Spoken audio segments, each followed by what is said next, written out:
Now back to one of our top stories where the Western Cape Transport MEC Mitchell Dalen has confirmed that no solution has been reached between CODETA and CATA taxi associations.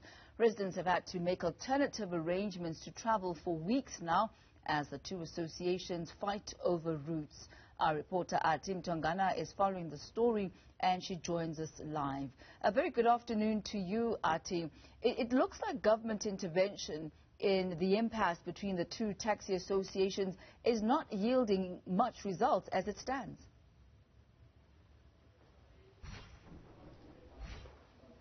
Not at all, Tammy, and you may know that taxi violence, and particularly taxi violence that is linked to disputes over routes, is not a new phenomenon in the Western Cape and certainly in the entire country at large. And so they have been meeting with these taxi associations to come to some agreement. And of course, the public reaction to the announcement that was made by the MEC that no agreement has yet been reached is further fears of how they'll be able to commute for this period. Remember that already Golden Arrow services, bus services, have been operating at a very limited capacity. We spoke to some residents in Nyanga there who were telling us that they are particularly a workforce that comes into Cape Town CBD, and so many of the few buses that were actually operating at the time in Nyanga pick up loads of people, and many of them get left behind. So this announcement by the MEC as well as the National Minister of Transport further puts more pressure on commuters as to try to scramble ways to be able to commute around the Western Cape. Now, you may know that Metro Rail services are also close to dysfunctional, not operating in many of the areas across the Western Cape.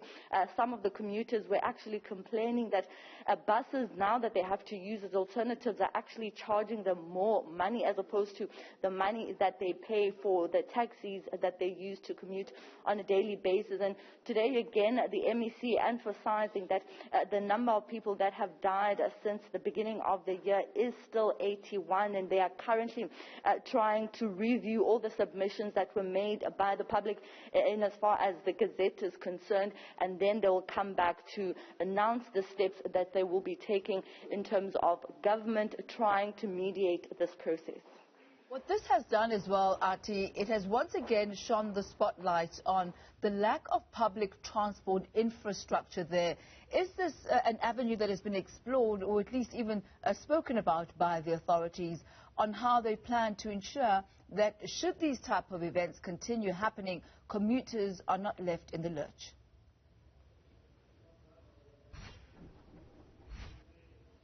The Minister of Transport nationally, Fikile Mbalula, has often spoken about trying to formalize this particular sector. Now, you may know that they are an informal sector, so to speak, the taxi industry, and so he's been speaking about how they need to regulate the industry and try to formalize it. He's here, they've brought him next to me. Minister, perhaps you can talk to how you as the Ministry of Transport are trying to formalize this particular industry, because the taxi violence in the Western Cape and certainly in the country is not something new. So how are you going to actually formalize the sector? We have gone to the taxi indaba, and then we agreed on formalizing the taxi industry. We agreed on regulating the industry. We agreed on economic empowerment. We agreed on professionalizing the industry. So how we formalize means that we've got to agree for the implementation of corporate tax, and that taxi industry must be recognized as business. And we take them from informal to a formal business that pays, among others, corporate tax to the country. And in that way, then, they become accountable. Secondly, we promise to implement subsidy for the taxi industry, but focusing in the main on the commuter in order to reduce the burden of overkill in terms of the payment of taxi installations with the banks, and then try to reduce that burden. In that way, we will not have a challenge in the long term of lucrative routes as the main center of conflict, because even if you are affected somehow, you are not in a lucrative route, you will know that government comes to the party to support. But government support businesses that are registered. So that's how formalization is going to go about. We are agreed broadly. We will formalize. We will professionalize. We've got working groups that are dealing with those matters. Otherwise, at the present moment, we are dealing with the virus that is mutating, but that nobody knows whether there will be a vaccine or whether there will be a cure for it.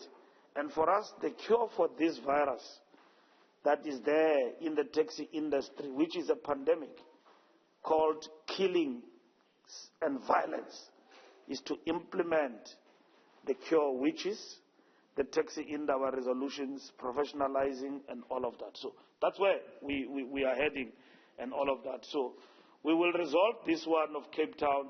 There will be another one in KwaZulu-Natal, in the Free State, and all of that. So we need uniformity and agreement on all these issues in terms of how do we resolve disputes, how do we build unity in the taxi industry without resolving things with guns and all of that. Lastly, I do want to let you go, Minister, but the commuters are stranded. What are you going to tell them now in as far as them being able to move around in the next couple of days? We crisscross many of the taxi ranks around Cape Town. They are closed. Buses are operating at a very limited capacity. How are you expecting them to move around in as far as driving the economy where they are a workforce that has to come into the CBD? The provincial government will come to the party in terms of increasing the capacity of mobility on the ground in the affected areas, and this instance it will be buses. From our side, we will look at the capacity of PRASA and how can we increase that capacity. Obviously, that capacity will come up until the areas like Nyanga, where they've got to be a feeder to buses that will take people to work. So we've got to increase our capacity from that side in terms of a number of trains to ferry people during this conflict, to avoid people being attacked and killed in the minibus taxis. So that's what we're looking at right now. But there is also limited capacity of taxis where there is no fighting and all of that. We have said to the taxi industry, ceasefire, marumofati, and agree that there should be operations whilst we go to arbitration. Because arbitration is going to happen 4 days from now. And it is going to bind government and the taxi industry in terms of its outcome. So anyone who will be against the outcome of the arbitration will have to go to the highest court to challenge the outcome. Now, we all agree around the table on that. Where we disagree is to say, whilst we pursue in the arbitration route, can we agree on a temporary measure, compromise between the parties in the meantime for 5 days or during the duration of the arbitration? That's where we disagree. The other ones are talking their own language that, look, let's drop and come back, and then with our taxis empty, and then others say, no, let's share the spoils, 2020. There is disagreement around all of those things. So we've got to intervene, because if there is disagreement, you can't operate and you kill each other. It's violence. So we will need security forces to come in as we unlock these discussions, to come in whilst we get the buses and everybody else to be on the ground to ferry people, trains and so on. But these ones must be off the road. So those legal options we've got the powers to invoke, but the provincial government will lead. In this instance, the provincial government has been hands-on through the MEC and the Premier, so I'm happy with them leading. So there's no need for the national minister to intervene, because this is a concurrent function. Transport is a concurrent function, so I agree with them about everything else and to basically support. Quickly, Minister, allow me to deviate. And just speaking about violence generally in South Africa, you were interviewed recently. And speaking about developments in as far as violence is concerned in KZN and Gauteng, you strongly mentioned that anarchy took form during the unrest in KZN and KwaZulu-Natal. And you mentioned how there are no faces, but you might be aware of some political faces. And you mentioned Carl Niehaus. Can you elaborate on that issue? No, I didn't mention Carl Niehaus in saying that he can be pinned to the violence per se, but he's a face of the Free Zuma movement. And he's been very vocal, and he has never come out in any way, unless if I've not seen him, condemning the violence, because Jacob Zuma himself, as the former president, said, and I quote, that agreed to go to jail and to surrender, even though he thinks that it is unfair, because he doesn't want blood in his hands, you know. Nobody must fight, the rule of law and all of that, and that's how the rule of law prevailed, and is behind the bars. But we know that he is very much aggrieved about the decision of the courts, but that is the nature of our courts and our political system in terms of the rule of law and constitutional democracy, which we are all enjoined, not as ministers, but as good citizens, to protect and respect. And if there is a fallout in terms of disagreement, there is nothing wrong to criticize and even to challenge the court decisions. And where you think they have been unfair and all of that. And that's what is unfolding before us. So what has happened in the country, it is anarchy. Was this anarchy about, causing instability and leading to insurrection, which is the overthrow of government? Yes. There was an attempt, and that attempt has failed. The economic sabotage activities that has occurred can explain this.